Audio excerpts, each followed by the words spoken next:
while I'm dieseling a little bit. We're just taking a little ride around. We just got the oil pan resealed for the second time. I do everything twice. And I just kind of want to see if it isn't leaking again. I coated the crap out of it with some sealer. And what it was doing was it was leaking onto my header. So every time I'd stop, I get smoke coming out of my headers, and it was kind of just embarrassing more than anything. So let's get out. I'm gonna take a couple pictures and just kind of ride around downtown. So there we go.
Well, that's awesome.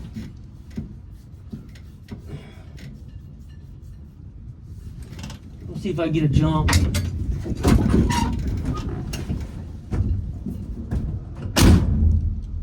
Glad you showed up. I need a jump. You need a jump?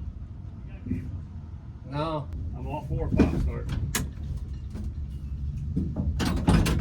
Roll easy? Yeah, I think so. You want to go straight up and then come around that and push down here? Yeah, push downhill. Got jumper cables? No, it's all right. I'll try to push start it.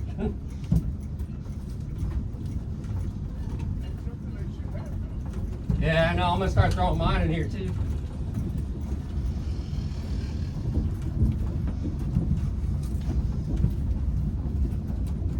want to hop in? Yeah.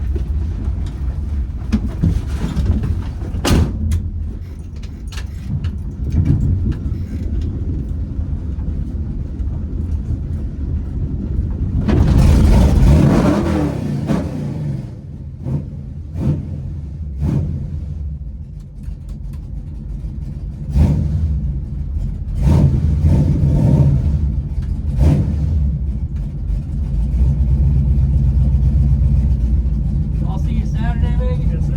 Hey, if you feel frisky, man, I'll have the gate open at 8. We can all go together, but that's if you feel frisky. It's kind of out of the way. I'll see you. All right, I'll talk at you. Thanks, man.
Well guys, it's been a while since I did a video, and the reason why is because I've been working the bugs out of this thing since I dropped the 440 in.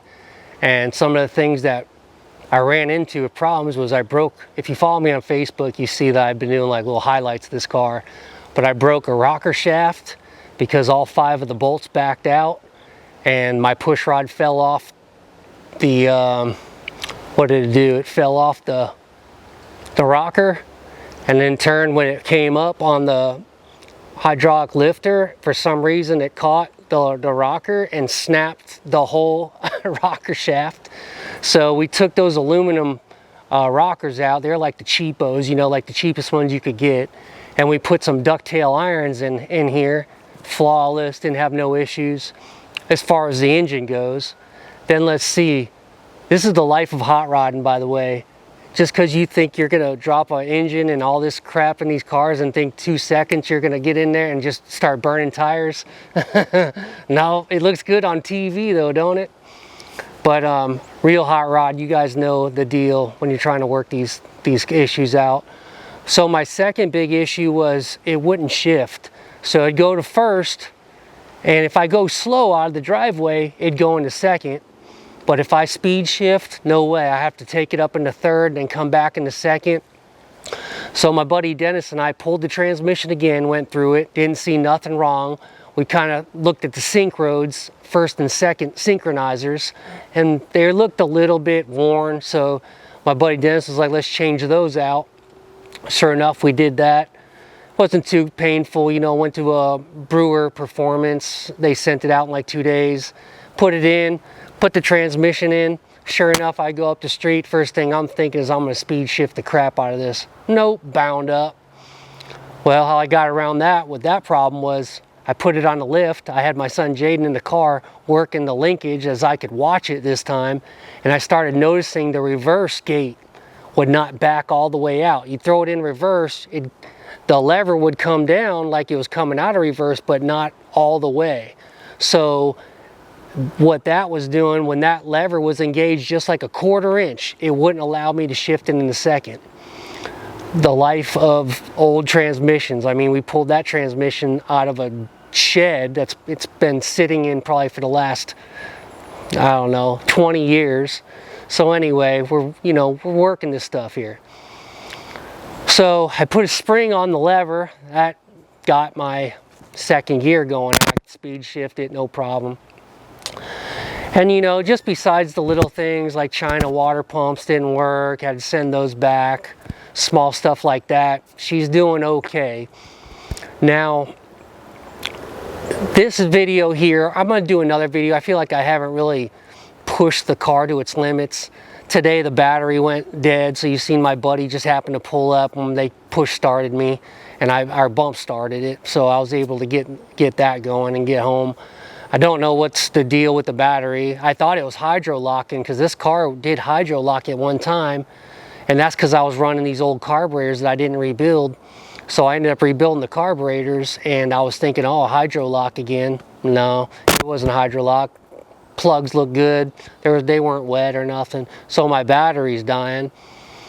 When you nail this car up the street, you can see the voltage gauge. I mean, it's going up. It's charging. So can't really quite figure that one out yet. We'll have to come back to that one. But anyway, this is her. I'm sure you guys seen it a little bit here and there. I've been putting up small videos. But this is all her glory right here. This is exactly kind of what I was going for as far as an old super stock looking, you know, street car. I'm not going to take it on the drag strip. I got the beep beep for that.